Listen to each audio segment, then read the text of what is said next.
Bonsoir, Bon- Président. Bonsoir Jérôme, bonsoir Jean-Louis, bonsoir à tous. Merci de venir vous expliquer dans mon émission Roten Régal. C'est très gentil de votre part. Dans un Euh, moment crucial, puisque hier on a donc appris la séparation avec Andoni Zubizarreta, le directeur sportif. Président, expliquez-nous donc pourquoi le départ d'Andoni Zubizarreta. D'abord Jérôme, bon, vous allez dire que je commence sur un autre sujet, mais j'ai entendu votre journal et je pense que l'info du jour, c'est ce petit garçon de 9 ans qui est mort des complications liées au coronavirus. Il s'est éteint à Marseille et je crois que ça c'est un sujet qui est presque plus important que ce dont on va parler. Et on oublie un peu toute la détresse et tout le malheur qui s'est abattu sur notre pays depuis maintenant plusieurs semaines, quelques mois même. Et voilà, je voudrais juste commencer mon intervention en disant que à l'OM, on pense à cette famille en deuil et on pense à eux très fort. Évidemment, on s'associe évidemment à la peine de la Bien sûr. Donc oui, Président, donc pourquoi ce départ, les raisons du départ d'Andoni Zubizarreta? Alors, bon, d'abord, c'est un moment effectivement fort et pour moi, à titre personnel, hein, là aussi, je trouve que dans le foot ces derniers temps, on ne parle pas beaucoup d'humains. Mais Andoni, c'est moi qui l'ai recruté. Ça a été le premier manager que j'ai recruté en arrivant à la tête de l'Olympique de Marseille, qui a fait partie de ce nouveau projet qu'on a lancé avec tellement d'enthousiasme il y a maintenant presque 4 ans. Et ça a été mon compère, ça a été mon partenaire. Il était toujours assis à côté de moi à chaque match auquel j'ai assisté. Et donc j'ai accumulé des souvenirs et des moments très forts avec lui. Et presque 4 ans, c'est un long bail dans le football, non, Jérôme? En tout Oui, oui, cas, c'est- ouais, en tout cas, ce que je voulais dire, c'est que on a bouclé ensemble la phase 1 de notre projet. La phase 1, c'était un peu quand même de reconstruction, hein, on l'oublie assez vite, un peu de refondation, bâtir un nouveau projet sportif, relancer une vraie stratégie autour de la formation et je trouve qu'il s'est acquitté formidablement bien de cette tâche, de cette mission. Maintenant, Mhm. on rentre dans une nouvelle phase. C'est un peu la deuxième phase de ce projet, elle est différente. Évidemment, elle repose aussi beaucoup sur des considérations financières et c'est pas un gros mot parce que tous les investissements qu'on a faits doivent commencer à payer, dans le sens où nous devons absolument atteindre l'équilibre financier, hein, la pérennité pour toute entreprise, comme pour un club de foot. C'est quelque chose de très important et donc c'est très haut dans nos priorités. J'ai voulu muscler l'organisation et je vais continuer à le faire parce que c'est important. Muscler l'organisation, ça commence par le sportif. Et depuis maintenant plusieurs mois, en fait, dès l'automne dernier, j'avais prévenu Andoni que à la fin de la saison, je recruterais un directeur général chargé du football. Et on en a parlé à ce moment-là, on en a reparlé à d'autres moments enfin, pendant la saison. Cette saison se termine et donc cette personne va arriver dans les semaines et en tout cas avant la saison, la nouvelle saison. Et c'est important. Et en parlant avec lui, on a décidé d'un commun accord que nos chemins s'éloigneraient. Vous lui avez annoncé le nom de cette personne? Non, non, parce que cette personne n'est pas encore recrutée, Jérôme. Hmm. Et donc, il n'y a pas de nom à annoncer, elle n'est pas encore recrutée. Mais je pense que par rapport à cette nouvelle phase, il fallait faire un certain nombre de changements. Et d'ailleurs, on continuera dans d'autres domaines. Mais Mais alors, en fait, en gros, il pouvait donc Andoni Zubizarreta ne voulait pas travailler avec cette personne-là. Bon, écoutez, peut-être que vous l'interrogerez et qu'il donnera son sentiment, mais en tout cas, c'est vrai que dans mon esprit, quand je lui ai annoncé il y a plusieurs mois, Andoni pouvait tout à fait décider de rester et travailler avec cette personne, Mhm. parce que la tâche est grande, hein, la mission est lourde et difficile, et on a besoin à l'OM comme ailleurs de têtes bien faites et d'esprits bien huilés, si je puis dire, et c'est le cas évidemment d'Andoni. Donc il aurait pu rester, j'aurais tout à fait apprécié qu'il reste parce que je crois pouvoir dire, et c'est de notoriété publique, que mon rapport, ma relation avec Andoni était, je crois, très bonne, très professionnelle. Et bon, voilà, ça on n'en ça doute fait pas. ça fait partie de la vie d'une entreprise. Et je respecte son choix. Jacques-Henri Hérault, donc si Andoni Zubizarreta ne fait pas partie de cette deuxième phase, c'est que sans doute vous imaginez qu'il a des manques, peut-être que d'autres compétences peuvent être apportées par d'autres personnes et donc ce directeur général chargé du foot. Ce que beaucoup de gens pensent et ce qu'on entend parfois, c'est que Zubizarreta n'est pas capable de faire les ventes que l'OM doit absolument faire dans les mois qui viennent. Est-ce que Vous confirmez? vous confirmez ça? Jean-Louis, c'est tellement dur de pointer du doigt des faiblesses.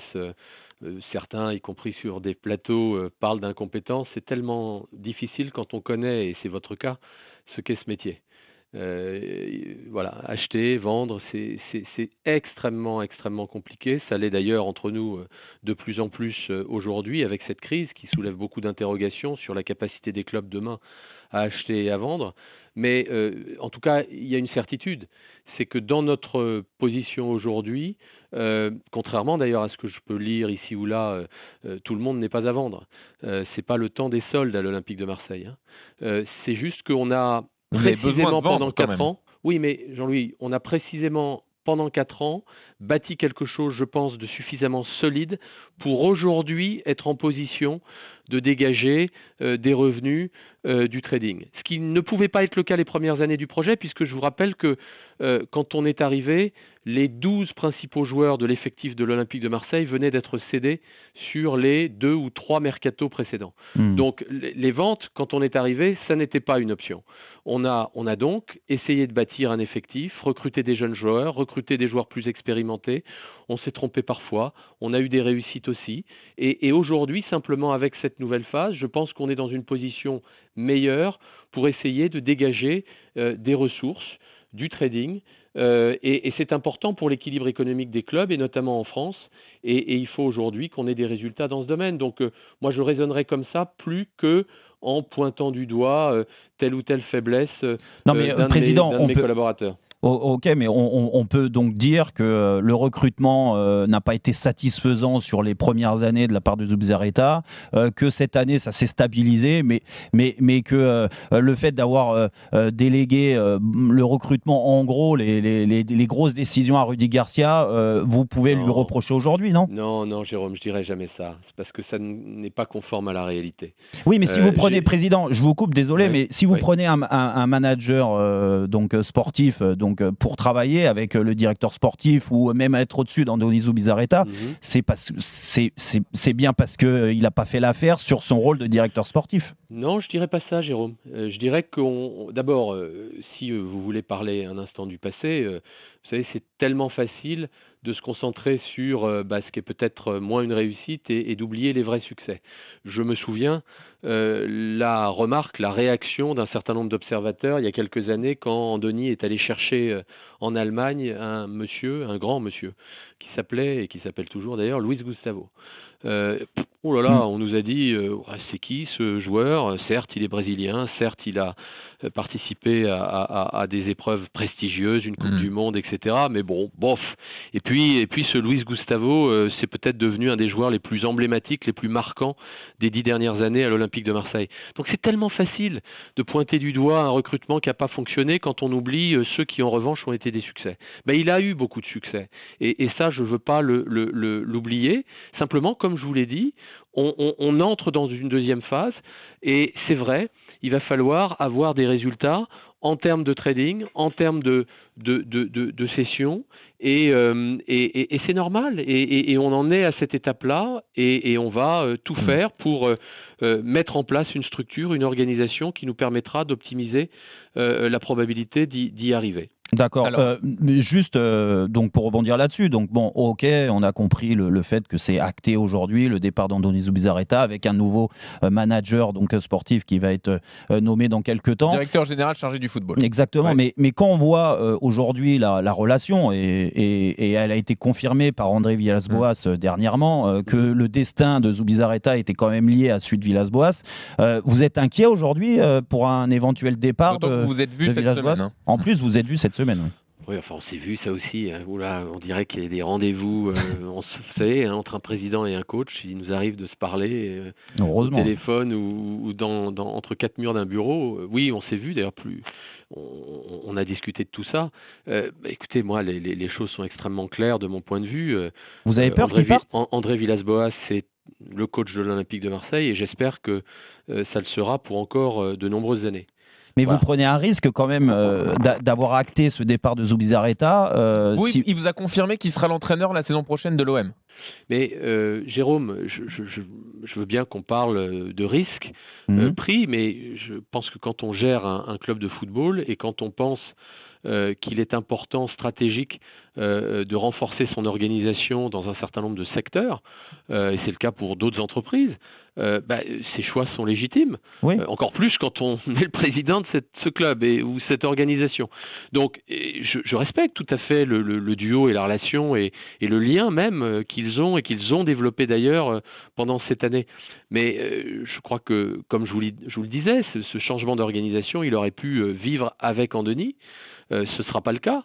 Ça, c'est le premier point. Et le deuxième point, évidemment, mon souhait et mon désir, et je l'ai dit à son agent, c'est que ce projet sportif, il repose aussi en bonne part sur André Villas-Boas, parce qu'il a fait un job quand même extraordinaire cette saison. Et vous avez pu le rassurer sportivement? C'est pas des choses dont on a parlé, mais ce qui est certain, c'est que notre ambition sportive, elle est intacte. Évidemment, on a des inconnus, évidemment, on attend le retour du fair play financier, mais on est l'Olympique de Marseille. Ça, oui. Et on va continuer à afficher ses ambitions. Qu'il était prêt à continuer à être entraîneur de l'OM sans Andoni Zubizarreta? Je crois que je l'ai entendu effectivement, et ça c'est la vérité, évoquer un doute fort sur sa capacité à vouloir continuer sans Andoni Zubizarreta au sein du club aujourd'hui. Ce sera sa responsabilité, ce sera sa décision. Encore une fois, je respecte les décisions individuelles comme celle-là. Si André met au-dessus de tout, au-dessus du projet sportif, au-dessus du groupe professionnel, des joueurs, au-dessus de la connexion qu'il a nouée avec les supporters, son lien avec Andoni Zubizarreta, qu'est-ce que vous voulez que je vous dise? Vous êtes président, vous êtes quand même le responsable aujourd'hui de ce club. C'est quand même à vous aussi de pouvoir le rassurer, parce que moi je veux bien que, en effet, des destins des fois sont liés, et puis le football fait que il y a des décisions qui sont prises. Andoni Zubizarreta a décidé de partir pour ces raisons. Il s'expliquera certainement. Oui. Si Villas-Boas donc est lié, comme il l'a écrit dernièrement, comme il l'a dit dernièrement, à Andoni Zubizarreta, bien sûr, c'est qu'il va partir. Donc c'est quand même, vous êtes arrivé il n'y a pas si longtemps que ça dans le football, vous commencez à le comprendre un petit peu, la structure. Heureusement, vous êtes président du club, mais on connaît la ferveur qu'il peut y avoir à l'Olympique de Marseille, on connaît la difficulté pour un entraîneur de s'inscrire dans ces vraies valeurs de l'OM. Je pense que tous les supporters aujourd'hui sont satisfaits de ce qui se passe sportivement avec André Villas-Boas, et que s'il part, mais ça peut être une déferlante à Marseille, parce que là, pour de bon, vous avez un travail incroyable à faire en très peu de temps. Oui, c'est mettre en danger le sportif. Ah c'est ça que je veux oui. dire. Mais Jérôme, personne n'est supérieur à l'institution Olympique de Marseille, ni un coach, ni un directeur sportif, et ni même un président. Cette institution, elle nous dépasse, elle est bien au-dessus de nous, et cette institution, elle a vécu des soubresauts et des crises bien plus profondes que ce que vous décrivez aujourd'hui. La seule chose que je vous dis, c'est que, l'ambition sportive du club, elle est toujours aussi vivace, c'est une évidence. 2, elle doit effectivement se marier avec les obligations et les contraintes économiques, encore plus dans une phase de crise aussi aiguë que celle que nous traversons, parce que, on l'oublie un peu vite, Jérôme, mais on vit une crise économique et sanitaire absolument sans précédent. Ça, on est d'accord. Oui, non, mais on est d'accord, mais il faut donc que quand on projette la vie d'un club sur un avenir proche ou sur un avenir plus lointain, ce qui se passe aujourd'hui, les contraintes qui pèsent sur l'économie des clubs de foot, et pas que l'Olympique de Marseille, elles sont extrêmement fortes. Il faut évidemment les garder en tête. Donc c'est ce qu'on doit faire nous, c'est d'ailleurs ma responsabilité première, et en tout cas ce que je vous dis là très fort, c'est que André, c'est le coach de l'Olympique de Marseille, et j'espère bien que ça va le rester pour encore de nombreuses années. Vous êtes quand même optimiste par rapport à cette fameuse réunion de cette semaine. Il vous a dit qu'il allait rester ou que, en effet, ça c'est pas... Non, il ne m'a pas dit qu'il allait rester. Et vous le sentez comment? On a toujours un ressenti de toute façon à la sortie d'une réunion comme ça. Je pense qu'il y a des réflexions, il y a aussi un contexte, un calendrier. Je vous ai parlé du fair play financier. C'est évidemment une incertitude qui pèse sur nous aujourd'hui, et je pense que dans peu de jours maintenant, dans quelques semaines, on saura ce que le fair play financier décide en ce qui concerne l'Olympique de Marseille. Vous vous rendez compte? Oui. La situation dans laquelle on est, qui consiste à projeter, à essayer de planifier, de prévoir, et on dit souvent gouverner c'est prévoir, mais là dites donc, je peux vous dire c'est compliqué. Après on peut vous dire aussi que vous êtes responsable aussi de cette situation compliquée dans laquelle est le club, puisque vous êtes là depuis plusieurs années.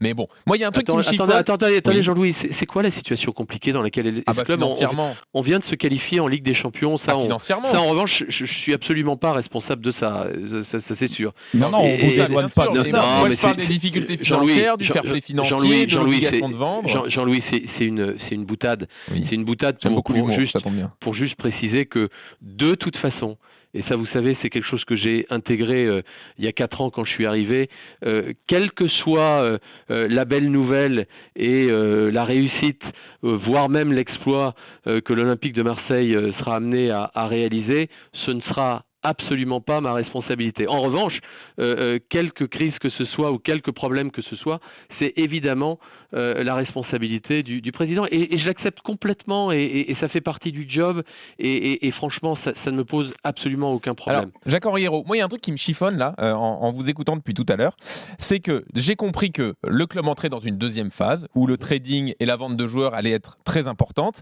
mais moi j'ai toujours compris, en discutant avec des anciens joueurs comme Jérôme ou comme d'autres, avec des gens du terrain, que le trading ne fonctionne que si sportivement tout va bien, que si sportivement l'équipe finit en haut de tableau, etc. Et là, vous mettez quand même le sportif en danger avec ce choix de remplacer Andoni Zubizarreta et donc potentiellement André Villas-Boas, puisqu'ils ont lié leur sort l'un à l'autre. Est-ce que c'est pas quand même risqué ? Alors, je ne suis pas d'accord avec votre lecture de la situation, puisque je vous ai dit que ce n'est pas un remplacement poste pour poste, et que la personne que je vais recruter, et son titre le montre, devra avoir des fonctions élargies, y compris sur les aspects économiques liés aux sportifs. Ça, c'est le point 1. Et c'est un point très important. Point 2, bien sûr, et aujourd'hui on a terminé cette saison, cette merveilleuse saison à la 2e place, avec une qualification en Ligue des Champions, donc on a valorisé notre effectif, et j'espère qu'on sera peut-être en mesure d'aboutir sur un nombre de transactions raisonnables, parce que là encore, je le redis, contrairement à ce que je lis ici ou là, c'est pas l'ère des soldes, et on ne doit pas vendre la totalité de l'effectif du club. C'est tellement ridicule de penser comme ça que ça n'a jamais été notre opinion ni notre plan. Donc j'ai quand même le droit, en tant que dirigeant de ce club, de penser qu'à partir du moment où le plan évolue et où on rentre dans une nouvelle phase, il est nécessaire de faire un certain nombre de changements en matière d'organisation. Non, mais... c'est ma responsabilité. Non, et donc, je ne vois pas en quoi ça aurait mis en cause le sportif. Après, chacun a une façon de réagir à ses décisions, et ça, je le respecte évidemment complètement. Président, moi, pour rebondir sur ce que disait Jean-Louis, et vous parlez du sportif, alors pour vous, il n'est pas en danger. Moi, là, c'est mon expérience de joueur, d'homme de vestiaire qui va parler. Déjà, je suis assez proche de certains joueurs de l'Olympique de Marseille, de leur entourage. Je sais ce qui se passe, je sais ce qu'ils pensent aussi, leurs inquiétudes aussi au niveau financier, au niveau de leur prolongation de contrat, parce qu'il y a plein de joueurs, des joueurs avec un gros vécu, un gros palmarès aujourd'hui, par exemple Mandanda, Thauvin, à qui il leur reste 1 an de contrat. Quand vous me dites que le sportif n'est pas en danger, bien sûr qu'il est en danger, parce que ces joueurs-là sont pas rassurés aujourd'hui, voient un entraîneur peut-être éventuellement partir, quitter le navire avant l'aube d'une très belle saison qui s'annonce. Il y a de quoi être inquiet quand même. C'est quoi la suite pour ces joueurs-là qui arrivent bientôt en fin de contrat ? Mais c'est un point très important, Jérôme, évidemment, et les prolongations, ce sont des sujets extrêmement sensibles. et sont des sujets sur lesquels on va se pencher très sérieusement dans les semaines qui Et viennent. pourquoi vous ne l'avez pas fait avant? Parce que c'est quand même une prise de risque quand vous avez des joueurs comme ça de cette classe-là. Jérôme, vous avez entendu beaucoup de prolongations de contrats dans les clubs français depuis 2 mois et demi que Non, mais bon. s'est arrêté et s'est retrouvé confiné. Ouais, mais bon, aujourd'hui, ça aurait pu se faire avant. Ben oui, j'ai pas. Je pense que ces discussions interviennent souvent précisément dans ces moments-là, à la fin de la saison, au moment de l'été, et donc on les aura. Et on sait très bien ce qu'on veut, ce qu'on voudrait obtenir en tout cas. Mais enfin, vous faites, et c'est ça qui est très important, comme si le monde ne s'était pas surtout écroulé, non pas à l'Olympique de Marseille, mais autour de nous. Et que ça avait quand même un impact absolument fort, et qu'aujourd'hui, vous voyez, je viens de quitter, pour vous parler, le collège de Ligue 1, ce qui n'est pas quand même très raisonnable, Jean-Louis et Jérôme. Oui, on vous en remercie d'ailleurs. On parle quand même de la pérennité des clubs français, de leur survie, de leurs moyens de financement. Aujourd'hui, c'est ça vraiment la préoccupation. Bon. Alors, je reviens à une autre question directe, Jacques-Henri Hérault, puisque donc vous nous dites quand même qu'André Villas-Boas est reparti avec un petit doute quant à sa poursuite à l'OM. Est-ce que vous seriez tenté de lui proposer une prolongation de contrat pour peut-être le faire rester, ou est-ce que vous l'avez déjà fait? Mais j'ai parlé à André, j'ai parlé à son agent de ma volonté de s'inscrire totalement dans la durée avec lui sur plusieurs années. Et évidemment, c'est mon souhait. Et pour moi, cette année. Et est-ce que vous avez fait une offre, président? Non, j'ai pas fait d'offre. Mais c'est un tel succès que je trouve, en tout cas, mon idée est totalement de me reposer sur André comme quelqu'un de clé dans l'architecture du projet sportif. Mais on a l'impression quand même si c'est peut-être que de l'interprétation, et vous pourrez peut-être pas dire le contraire, que vous allez pousser sur André et notre pilier, on va lui proposer une prolongation de contrat, etc. Alors que vous savez peut-être très bien qu'il vous a dit non, je ne continuerai pas, histoire de dire c'est vraiment sa décision de partir. Nous, à Marseille, on a tout fait pour le garder. C'est un peu comme ça que je l'interprète.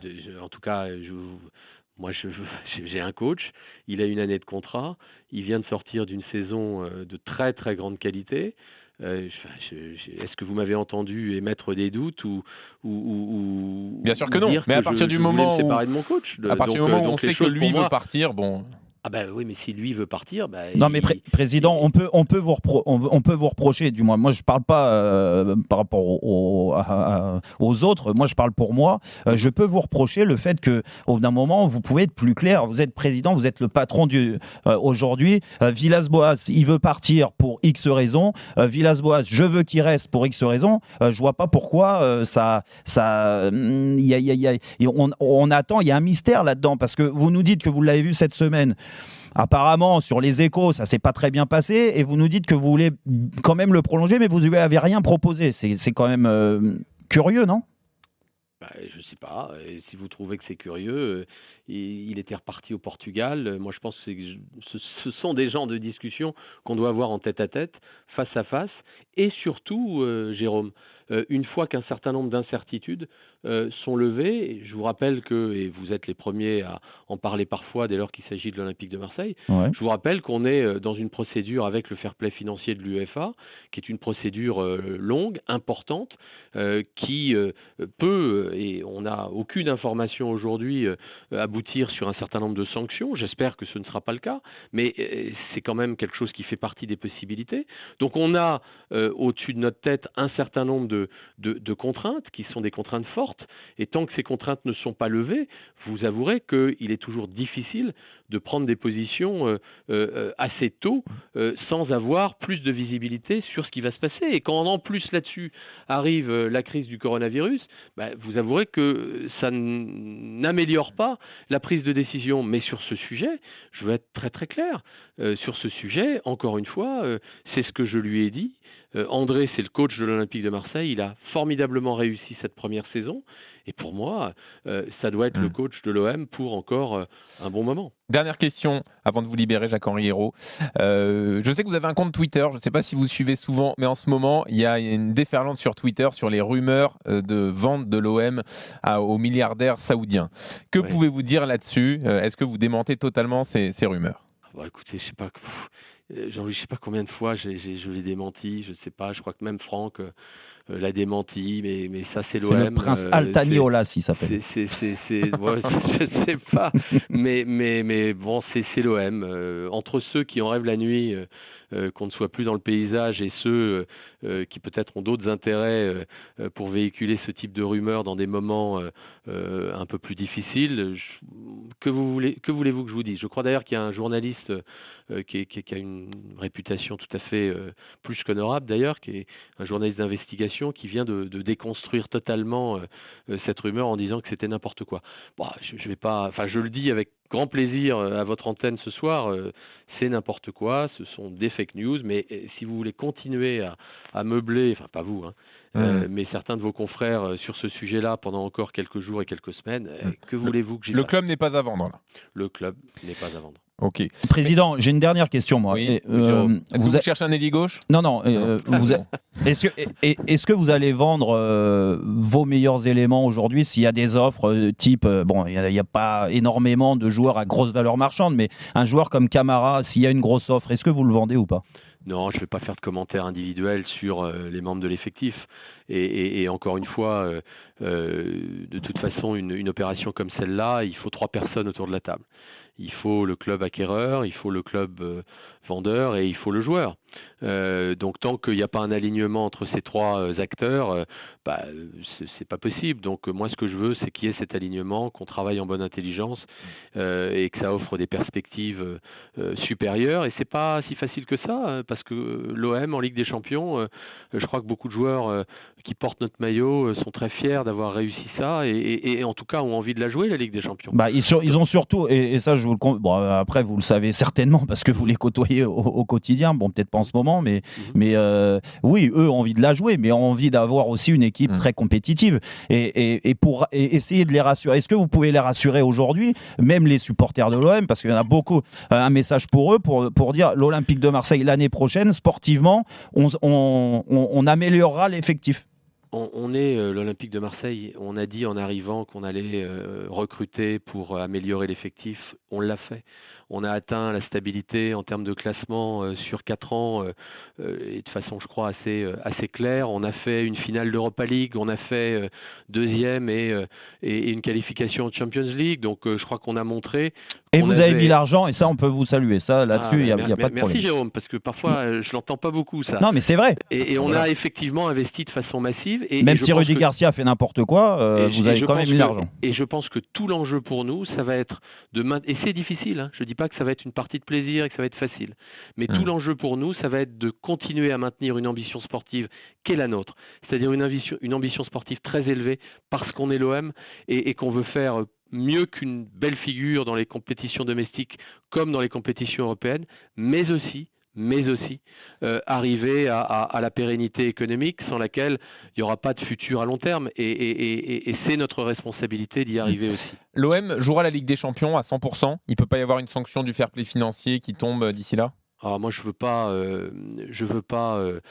surtout pas me mettre à la place des juges et des équipes du fair play financier, mais j'ai dit une chose qui a, je crois, été malheureusement infirmé par un grand quotidien sportif, c'est que j'ai expliqué qu'il n'y avait pas de risque lié à la Ligue des Champions 2021, puisque les projections, alors là on rentre un peu dans la technique, Jean-Louis, mais les projections de résultats étaient sur précisément cette saison. Cette saison, elle se termine le 30 juin. Les comptes définitifs de cette saison, on les aurait à la fin de l'année, vers novembre-décembre. Donc ça veut dire que s'il y avait qualification en Ligue des Champions à l'issue de cette saison, ce qui est donc le cas, eh bien on la jouerait. Mais que le risque là, il serait pour la saison 21-22. Bon, voilà, je l'ai dit. D'accord. Tout le monde ne m'a pas écouté, mais en tout cas, c'est la réalité, Jean-Louis. Ok. Très bien. Bon, alors, écoutez. Merci, Président. Merci beaucoup, Président. On souhaite à Villas-Boas, bien sûr, s'il nous écoute, et je pense qu'il nous a écouté, de rester à l'Olympique de Marseille pour avoir un OM fort et pour assurer les supporters. Et merci d'être venu, parce que parfois, c'est plus confortable de faire un communiqué ou de faire différemment que de venir en direct. Nous, on réclame ça souvent de la part des acteurs. Le président Hérault, il n'a pas peur. Il vient. Voilà. Bravo et merci. Merci à vous. Merci, Président.